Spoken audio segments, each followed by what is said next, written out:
Welcome back friends, welcome to investor ji. एक बार फिर से आप सबका बहुत बहुत स्वागत है। फ्रेंड्स, हर निवेशक की इच्छा होती है कि उसका जो भी निवेश है ऐसी जगह पर होना चाहिए जहां पे उसको काफ़ी तेज़ गति से पैसा बढ़ के मिल सके। इसी कड़ी में आज मेरे पास में एक क्वेरी आया है कि SSY और SIP में दोनों में से कौन सा बेहतरीन इन्वेस्टमेंट है।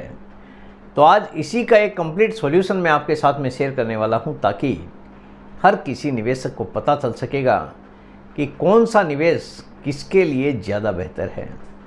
सबसे पहले मेरा इंट्रोडक्शन, मेरा नाम है रविकांत शर्मा और मैं AMFI registered mutual fund distributor हूं। मेरा एमपी रजिस्ट्रेशन नंबर है ARN 138523। Employ unique ID number दिया है EUIN E234641। तो फ्रेंड्स, आप देख सकते हैं आज का जो मेरा मेन टॉपिक है SSY और SIP, दोनों में से कौन सा निवेश ज़्यादा बेहतर है। एक एक चीज़ मैं आपको बताने वाला हूं, जिससे आपको आसानी से समझ में आ सकेगा कि कौन सा निवेश किसके लिए ज़्यादा बेहतर है। देखिए, परिचय सबसे ज़रूरी चीज़ है, जिससे आपको अंदाज़ा हो जाएगा। अगर आपके पास बेटी है, देखिए ये चीज़ जानना भी ज़रूरी है, क्योंकि SSY अगर आपको करना है तो बेटी है, अगर किसी के पास बेटी है और उसके भविष्य के लिए सुरक्षित और लाभकारी निवेश करना चाहते हैं, तो आपके पास कई विकल्प हैं। यानी अगर आपके पास में बेटी है, आपकी कोई बेटी है, उसके लिए अगर आप निवेश करना चाहते हैं तो आपके पास में बहुत सारे विकल्प मौजूद है निवेश करने के लिए। उनमें से एक SSY है।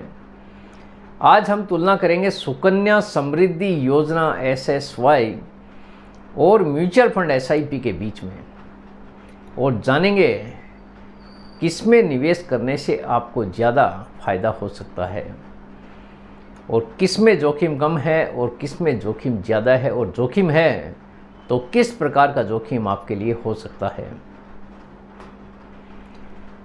पहला, सबसे पहले आप देख लीजिए कि सुकन्या समृद्धि योजना, इसकी मुख्य बातें आपके सामने हैं कि यह योजना सरकार द्वारा संचालित स्कीम, बेटियों के लिए खास। यानी ये जो निवेश होगा बेटी के नाम पर निवेश होगा, बेटी के लिए ही निवेश होगा। केवल बेटी के नाम पर ही खाता खोला जा सकता है 10 साल की उम्र तक। अगर आपकी कोई बेटी है तो उसकी उम्र जब तक 10 साल की होती है तब तक आप उसके नाम पर ये अकाउंट खोल सकते हैं।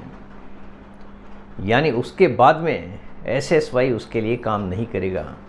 अगर आप फिक्स रिटर्न चाहते हैं कि किसी भी प्रकार की कोई जोखिम नहीं लेनी है, और अगर आपकी बेटी 10 साल से नीचे है, तो आप जितनी जल्दी हो सके उनके नाम पर निवेश कर सकते हैं, अपनी बेटी के नाम पर निवेश शुरू कर सकते हैं। न्यूनतम निवेश 250 रुपया सालाना आपको जमा करना पड़ेगा। ज़्यादा से ज़्यादा 1.5 लाख रुपया एक साल का आप जमा कर सकते हैं। यानी जैसे PPF में 500 रुपया होता है मिनिमम और 1.5 लाख रुपया मैक्सिमम होता है, यहाँ पे 250 रुपया होता है। आप अपनी बेटी के नाम पे खाता खोलने के बाद में हर साल मिनिमम 250 रुपया या मैक्सिमम 1.5 लाख रुपए तक की राशि जमा कर सकते हैं। यानी जैसा आपका बजट अलाउ करता है उसके हिसाब से आप निवेश शुरू कर सकते हैं।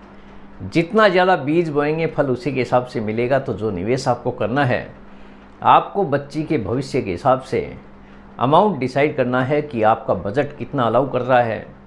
उसके हिसाब से आप ज़्यादा से ज़्यादा निवेश कर सकते हैं। मैक्सिमम लिमिट दी गई है 1.5 लाख रुपया। ब्याज दर वर्तमान में लगभग 8.2% वार्षिक, और सरकार हर तिमाही ये बदल सकती है। यानी जैसे ही सरकार की कोई पॉलिसी चेंज होती है उसके हिसाब से सरकार यहाँ पे चेंजेस भी कर सकती है। करंटली यहाँ पे 8.2% का इंटरेस्ट रेट है, जो कि फिक्स्ड है, और क्वार्टरली इसमें परिवर्तन भी आ सकता है। मैच्योरिटी है 21 साल। यानी आप निवेश करेंगे तो बच्चे का एज 21 साल है। पैसे आंशिक रूप से 18 साल के बाद यानी अप टू 50% निकाले जा सकते हैं। टैक्स बेनिफिट धारा 80C के तहत 1.5 लाख रुपया तक की आपको छूट मिल सकती है जो आप जमा करेंगे, प्लस ब्याज और मैच्योरिटी राशि भी आपकी टैक्स फ्री होगी। यानी जो भी आप निवेश कर रहे हैं वो भी टैक्स फ्री है, उस पर जो इंटरेस्ट आ रहा है वो भी टैक्स फ्री है, यानी जो मैच्योरिटी आने वाली है वो भी पूरी तरह से टैक्स फ्री है। अगर आपको बीच में एक्स्ट्रा पैसे की ज़रूरत पड़ गई बच्चे के हायर एजुकेशन के हिसाब से, तो जैसे ही बच्ची 18 साल की होती है तो आप 50% तक उसमें बीच में विड्रॉ भी कर सकते हैं, क्योंकि इसका जो मैच्योरिटी एज है वो 21 साल है। फ़ायदे आप देख लीजिए इसके क्या है, पूरी तरह से सुरक्षित है क्योंकि यहाँ पे सरकारी गारंटी है, government guarantee, tax free return है, बेटियों की पढ़ाई और शादी के लिए खास योजना है।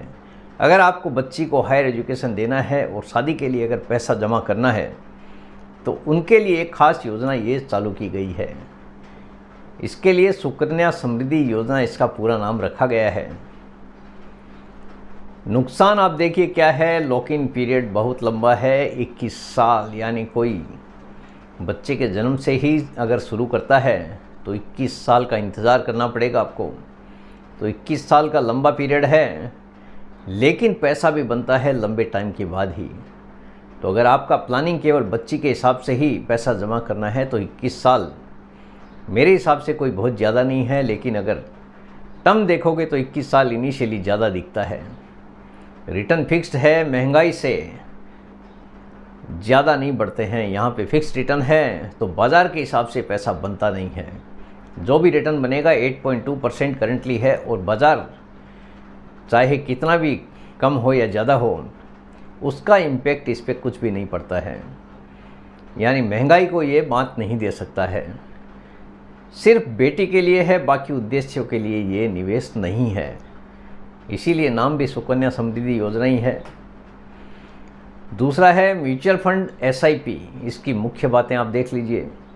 मार्केट से जुड़ा निवेश है, इक्विटी, डेट और हाइब्रिड फंड में निवेश किया जा सकता है।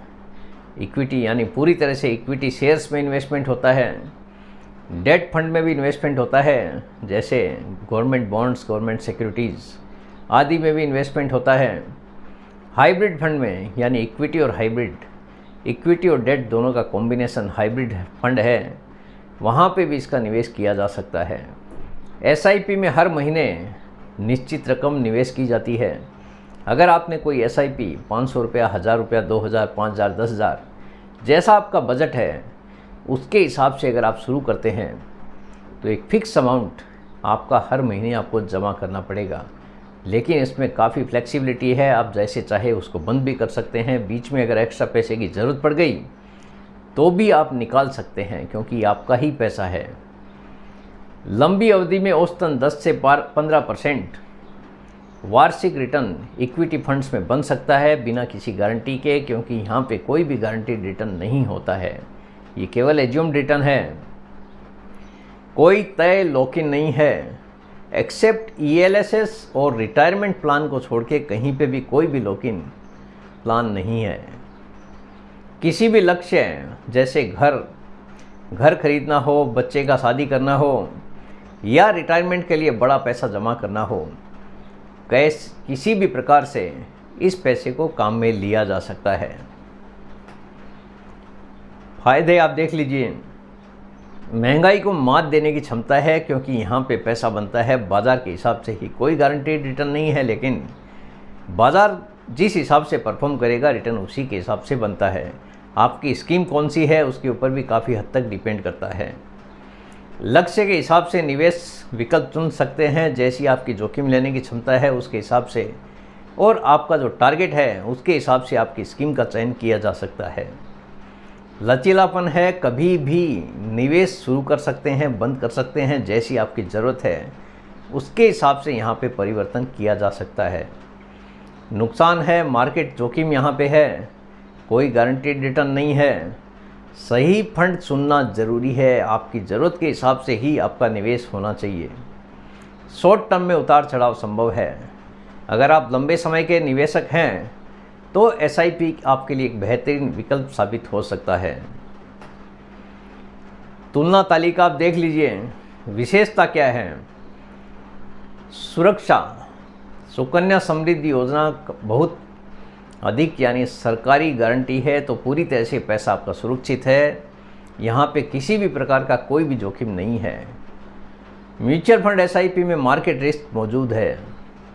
रिटर्न 8.2% सुकन्या समृद्धि योजना में फिक्स है और म्यूचुअल फंड में 10% से लेकर 15% तक लंबी अवधि के अगर आप निवेशक हैं तो बन सकता है, लेकिन फिर भी यहाँ पे कोई भी गारंटी होती नहीं है। सब कुछ डिपेंड करता है बाज़ार के ऊपर ही। लॉक-इन 21 साल है सुकन्या समृद्धि योजना। म्यूचुअल फंड एसआईपी में कोई भी लॉक-इन नहीं है। जब चाहे तब आप विड्रॉ कर सकते हैं, जब तक चाहे तब तक आप उसको कंटिन्यू कर सकते हैं। टैक्स बेनिफिट 80C का बेनिफिट है और रिटर्न भी टैक्स फ्री है सुकन्या समृद्धि योजना में। और म्यूचुअल फंड में ELSS स्कीम में अगर आप निवेश करते हैं तो 80C का बेनिफिट लिया जा सकता है, लेकिन रिटर्न टैक्सेबल है। बाकी पर LTCG long term capital gain आपको देना पड़ेगा। लक्ष्य है सुकन्या समृद्धि योजना का केवल बेटी के नाम पर निवेश किया जा सकता है और म्यूचुअल फंड किसी भी लक्ष्य के लिए निवेश आप कर सकते हैं। महंगाई से सुरक्षा, सुकन्या समृद्धि योजना में आंशिक सुरक्षा हो सकती है, लेकिन म्यूचुअल फंड एसआईपी में अधिक सुरक्षा हो सकती है इक्विटी फंड्स में। यानी लंबे समय के निवेशक हैं तो एसआईपी आपको बड़ा पैसा बना के देने का दम रखता है। निष्कर्ष आप देख लीजिए, अगर आपका लक्ष्य बेटी को सुरक्षित भविष्य है, बेटी का सुरक्षित भविष्य है और आप रिस्क नहीं लेना चाहते तो सुकन्या समृद्धि योजना एक बेहतरीन विकल्प है। अगर आप महंगाई से आगे निकलना चाहते हैं और लंबी अवधि में ज़्यादा रिटर्न बनाना चाहते हैं तो म्यूचुअल फंड एसआईपी बेहतर हो सकता है। आप चाहे तो दोनों में संतुलित निवेश करके सुरक्षा और ग्रोथ दोनों ही एक साथ में पा सकते हैं। यानी जैसी आपकी कैपेसिटी है, अगर आपकी जोखिम लेने की क्षमता है तो आप एसआईपी और एसएसवाई दोनों ही साथ में निवेश भी कर सकते हैं। यानी हर एक निवेशक के ऊपर डिपेंड करता है कि आपका निवेश किस प्रकार का होना चाहिए। उम्मीद करता हूँ फ्रेंड्स आपको आज का ये वीडियो पसंद आ गया होगा। वीडियो अगर पसंद आ गया, वीडियो को लाइक करना, शेयर करना बिल्कुल मत भूलिए। बेल आइकन पे ज़रूर क्लिक करके रखिए, चैनल को ज़रूर सब्सक्राइब कीजिए। जितने ज़्यादा लोगों के साथ में हो सके शेयर कीजिए ताकि हर किसी को इसका बेनिफिट मिल सके। Thank you very much friends, thanks for watching this video.